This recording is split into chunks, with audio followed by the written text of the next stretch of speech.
दर्शक बंधु जेबे प्रेम विषय कथा पड़े आम समस्त मनरे राधा एवं श्रीकृष्ण कथा अवश्य आसी थाए। परंतु अनेक मनरे यही प्रश्न थाए कि जदि श्रीकृष्ण राधा रानी को एते भल पाउथिले तेबे तांको काहेकि विवाह कर जदि आपनक मनरे मध्य एभली प्रश्न आसुछि तेबे एही भिडियोटी आपनक पई अटे।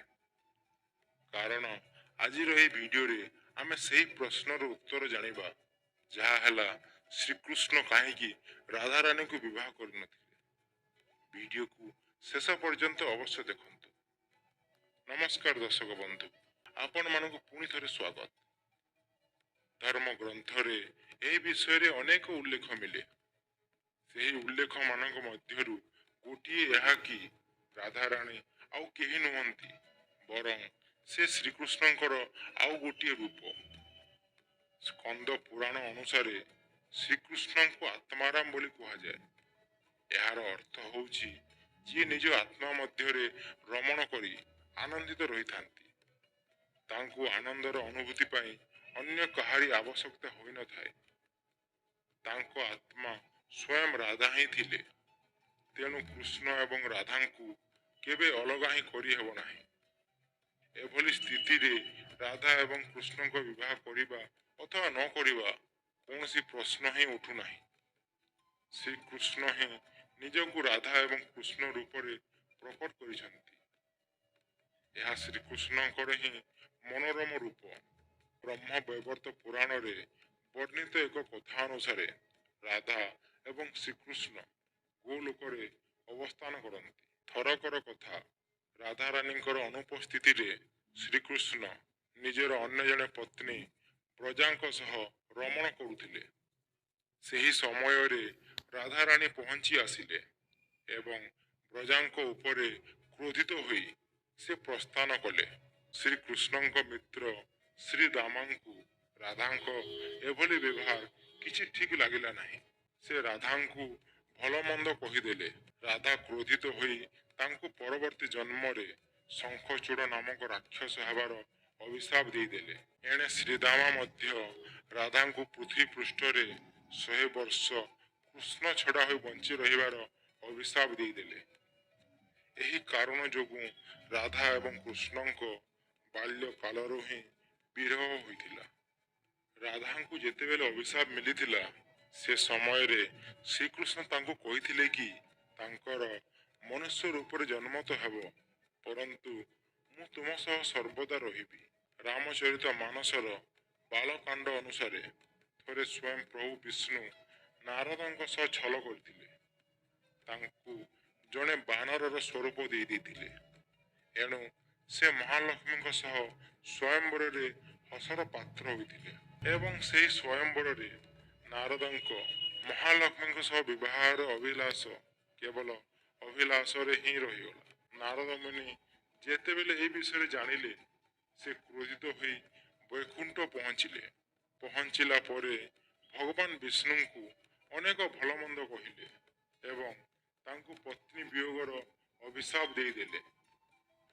नारद मुनिंको सेही अभिशाप जोगु राम अवतार रे प्रभुंकु सीता मातांको सह वियोग सहिबाकु पड़िथिला एवं कृष्ण अवतार रे राधांको सह। एतद व्यतीत किछि मत कुहे कि राधा प्रथम थर पई ब्रजभूमि निज पिता ब्रजभानुंको सह आसीथिले। सेहिठी राधा श्रीकृष्ण को प्रथम थर पई देखिथिले। किछि विद्वानंको मत अनुसारे राधा एवं कृष्णंको साक्षात प्रथम थर पई संकेत तीर्थ रे होइथिला। से जहा भी हो जेबे राधा श्रीकृष्ण को देखिथिले से तांकर प्रेम रे पागल परी हो जाइथिले।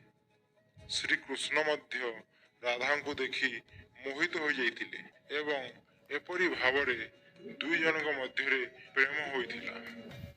एपरी कहा जाय कि सही दिनठू राधा श्रीकृष्णंकर मुरली ध्वनि सुनी पागल होई नाची पड़ुथिले एवं तांकु साक्षात करिया पई बाहरी जाउथिले।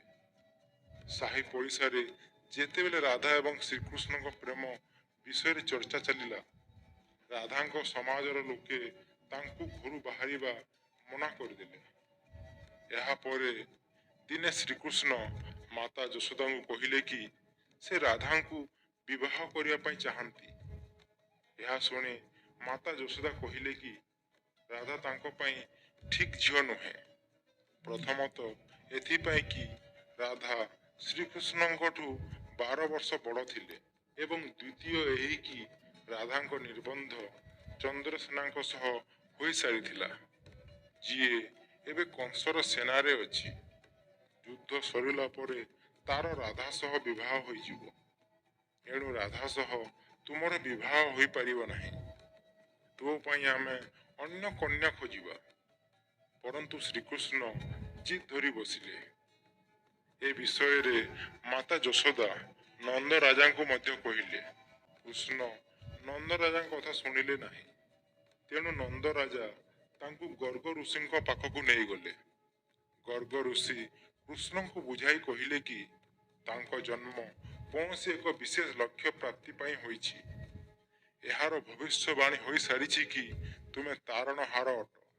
ଏହି ସଂସାରରେ ତୁମେ ଧର୍ମର ସ୍ଥାପନ କରିବ। ତୁମେ ଏହି ଗୋପାଳୁନୀଙ୍କୁ ବିବାହ କରିବା ଉଚିତ ନୁହେଁ। ତୁମର ଏକ ବିଶେଷ ଲକ୍ଷ୍ୟ ପୂରା କରିବାର ଅଛି। ତେବେ ଶ୍ରୀକୃଷ୍ଣ କହିଲେ କି ମୋତେ ତାରଣହାର ହେବାର ନାହିଁ। ଏହି ଗାଈ ଗୋରୁ ଜଙ୍ଗଲରେ ରହି ମୁଁ ବହୁତ ଆନନ୍ଦିତ ଅଛି।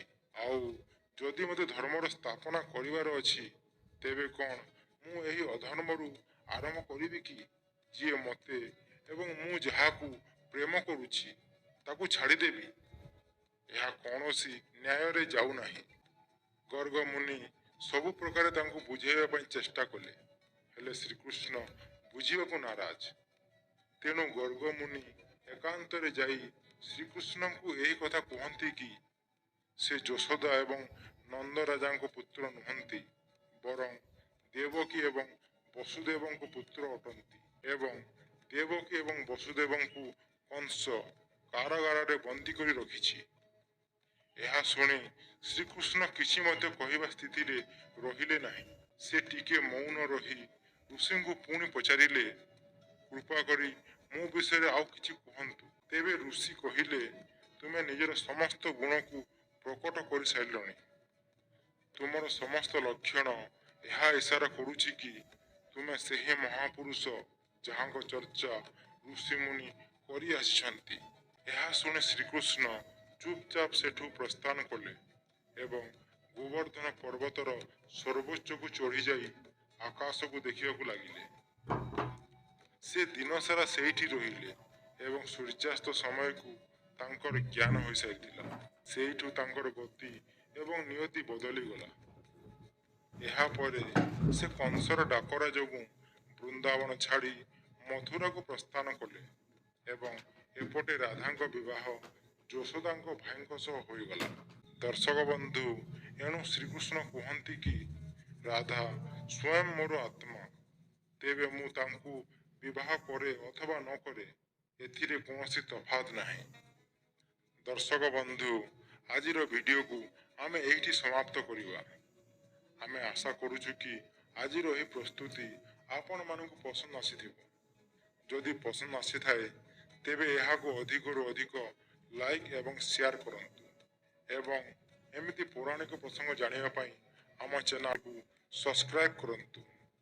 ବର୍ତ୍ତମାନ ପାଇଁ ବିଦାୟ ଦିଅନ୍ତୁ। ଆପଣମାନଙ୍କୁ ବହୁତ ବହୁତ ଧନ୍ୟବାଦ।